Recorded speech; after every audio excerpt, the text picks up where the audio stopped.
parle ce matin d'une soirée à la veille du match à Jablonec. Est-ce que déjà vous pouvez nous confirmer ou nous infirmer cette information, et si c'était avéré, quelles ont été les sanctions prises par le club ou la position que vous portez par rapport à cette affaire?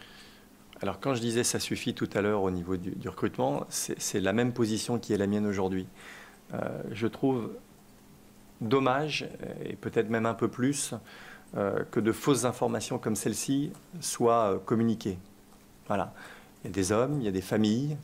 On est un club qui n'est pas le plus grand club d'Europe, mais on est un club qui est quand même structuré, ce qui veut dire que quand le Stade Rennais se déplace à l'étranger et compte tenu d'un certain nombre de risques potentiels, on y va avec un service de sécurité qui était composé de 3 personnes à Jablonec pour être précis, et qui contrôle les accès à l'hôtel.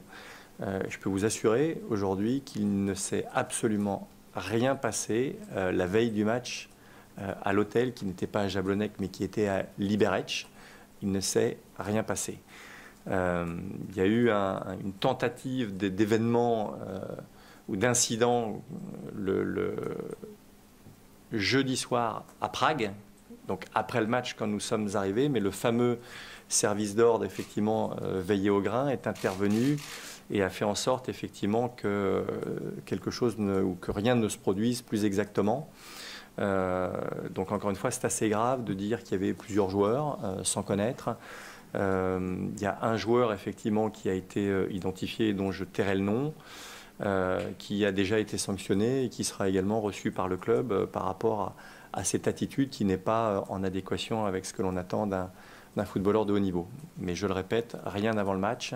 Et encore une fois, le service de sécurité que nous avions mis en place dans l'hôtel a été assez efficace. Des sanctions de quel type? Ça restera dans l'ordre interne, ça je suis désolé, mais je ne peux pas en parler publiquement. Peut-être une mise à l'écart du groupe? On a, encore une fois, un certain nombre de choses que l'on peut faire, toujours par rapport à ce fameux droit du travail français et au respect des contrats.